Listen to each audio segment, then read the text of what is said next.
Prior to the attack, officers on the ground knew our troops were vulnerable. In fact, they requested additional force protection. Did they receive it? Wherever humanly possible, force protection and counter UAS was always made available. They did not. On March 1st, 2026, an Iranian drone strike hit Port Shuaiba in Kuwait, killing 6 American soldiers and wounding more than 30 others. In the months after the attack, survivors from the unit came forward with accounts that directly contradicted what Defense Secretary Pete Hegseth publicly said about the base's defenses and the military's preparedness.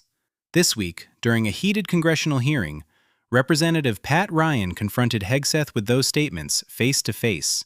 Ryan accused the Pentagon of ignoring warnings that the site was vulnerable and pressed Hegseth on why troops were sent there without stronger protection. Subscribe to the channel, and let's get to the video. Thank you, Mr. Chairman. Head wounds, heavy bleeding, and then just shrapnel all over. So folks are bleeding from their abdomen, bleeding from arms, bleeding from legs. Secretary Hegseth, do you know who said that? I'm not sure I do. It was one of our soldiers describing the devastating Iranian drone strike at Port Shuaiba, March 1st in Kuwait. As you know, 6 of our soldiers killed, over 30 wounded. Secretary, do you know the range of the Shahed 136 one-way attack drone, approximately? It depends on the variant, but it's got serious distance. Several hundred miles. Mm-hmm. Do you know how far Port Shuaiba is from Iran? There's a reason why we took extreme measures for force protection, because we understood the proximity challenges. Mr. Chair, I'm going to reclaim my time. It's well under 100 miles. Before the war started, there was clear intelligence that Shuaiba was high on Iran's target list. Internal analysis had said the site was indefensible from aerial attack and should not be used. Yet you sent our soldiers from the 103rd Sustainment Command there anyway. Is that true or false? True or false? Straightforward question. Are you going to give me a chance to answer or just play gotcha? Did you send them there or not? We took proactive measures from the beginning to ensure force protection and defensive posture were maximized across the theater. Let's talk about what defenses they had. Prior to the attack, officers on the ground knew our troops were vulnerable. In fact, they requested additional force protection. Did they receive it? Wherever humanly possible, force protection and counter UAS was always made available. They did not. In fact, when asked to describe the base's defense, one survivor who's come forward from the unit said, quote, I would put it in the none category. From a drone defense capability, none. So let's be clear, no counter-drone capabilities, no counter-rocket systems, no counter-mortar or counter-artillery, not even the basic overhead protection that you and I had 20 years ago in Iraq, and now 6 of our soldiers are dead. The next day, you downplayed the attack. You said it was a squirter that squeaked through fortified defenses. But since then, thankfully, brave survivors have come forward to set the record straight. One of our surviving soldiers told CBS, quote, painting a picture that one squeaked through is a falsehood. Another said the unit was, quote, unprepared to provide any defense for itself. It was not a fortified position. Another survivor said the building's protection was about as weak as one gets. Secretary Hegseth, that is obviously in direct contradiction to what you said from the Pentagon podium the next day. So are you saying that these soldiers, our soldiers, who survived this horrific attack are lying? What I'm saying is before the commencement of the conflict, we put in maximum defensive posture we could. That's a direct contradiction. We moved 70 to what they said, in this directing. Can I speak, or are you just going to monologue falsehoods all over the place? It's not a falsehood. We moved 7,500 troops off of the X based on the intel. Stop. Based on the intel. Stop. Reclaiming my time. Because you yell doesn't make you right. Just because you yell doesn't make you right. I'm reclaiming my time on behalf of these survivors. You just said what they said is a falsehood. There's a much larger picture. True? There's a much larger picture at play here that included integrated air defenses, bunkers, moving people off the why, X Mr. to Secretary, ensure that they were dead? not part of the target. We moved those troops and all across the theater, thousands of troops off the X, off of their bases, because we knew what Iran was going to try to strike, and we knew there could be a tragic moment. There could be a tragic moment where something could get through. Of course, that's the consequence of conflict, and we remember those 6 every single day. I want to finish. But don't play games with. I'm not playing games. I want to finish with one more quote from a survivor of the attack, and I put this on the record. Telling the truth is important, and we're not going to learn from these mistakes if we pretend these mistakes didn't happen. Secretary Hegseth, those soldiers told the truth. Those soldiers are braver than you are. I commend them. They are asking for accountability. They deserve accountability, and I'm asking for the same, starting with you. And as I said a year ago, you need to resign immediately. I commend those soldiers. I yield back. What Pat Ryan forced into this hearing is something the Pentagon has spent weeks trying to flatten into a simple story. 6 soldiers died in war. Tragedy happens, move on. But the testimony and the reporting around this attack paint a much different picture, and that's why the exchange got so tense. The strike Ryan was talking about happened on March 1st, 2026 at Port Shuaiba in Kuwait. 6 American soldiers were killed, and more than 30 were wounded when an Iranian one-way attack drone hit a tactical operations center near Camp Arifjan.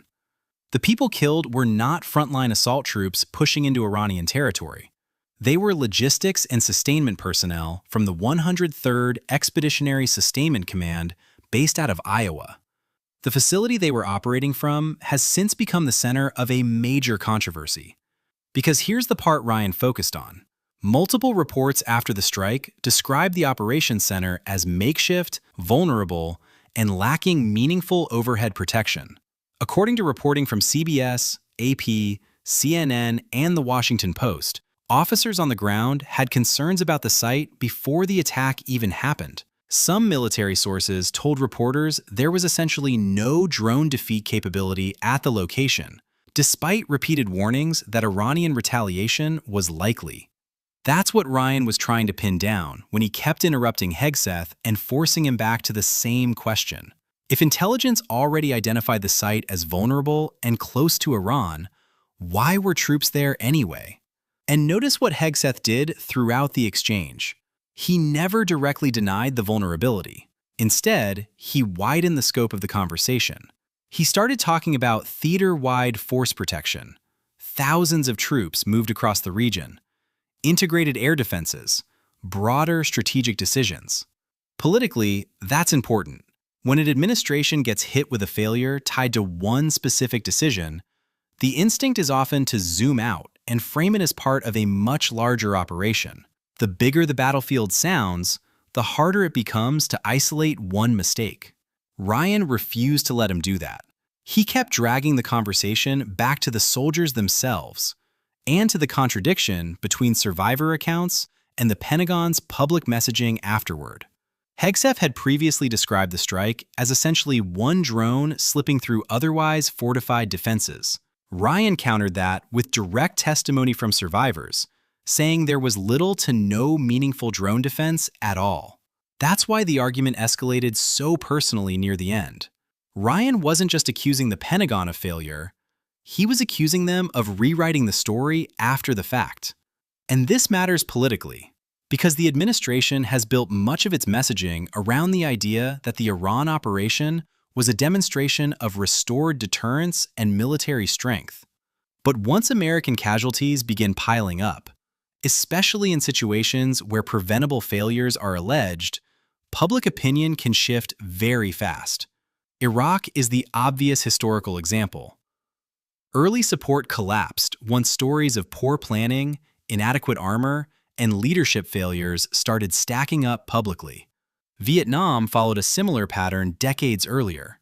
The battlefield itself matters, but perceptions of competence matter just as much. The details around Port Shuaiba are especially damaging because they create the appearance that warnings existed beforehand. According to multiple reports, reconnaissance activity near the site had already been observed in the days leading up to the strike. Internal concerns reportedly existed about whether the operations center should even be used. And after the strike, imagery reviewed by analysts showed the structure lacked the kind of reinforced overhead protection military manuals recommend for drone-heavy environments. That's why Ryan's final line hit as hard as it did when he said the soldiers telling the truth were braver than Hegseth. He was making a credibility argument, not just about military preparedness, but about honesty after the fact. And Hegseth's response matters too. He repeatedly framed Ryan's questioning as political theater, gotcha tactics, or selective framing. That's become a broader pattern in modern oversight hearings. Rather than debating only the facts, officials increasingly challenge the legitimacy of the questioning itself. Once that happens, the hearing stops being about finding agreement and becomes a fight over whose version of reality the public accepts. What you watched here was bigger than one heated exchange. It was a fight over accountability during wartime. Ryan's argument is that leadership ignored known vulnerabilities and then minimized what happened afterward. Hegseth's argument is that war involves unavoidable risks and that critics are stripping away the broader operational context to score political points. And underneath all of it sits the uncomfortable fact neither side can fully escape. 6 American soldiers are dead. Dozens more were seriously wounded. And months later, Congress is still arguing over whether those deaths could have been prevented. If this got you thinking, put your reaction in the comments. Subscribe to the channel for more political hearings, oversight clashes, and breakdowns like this. And I'll see you in the next one.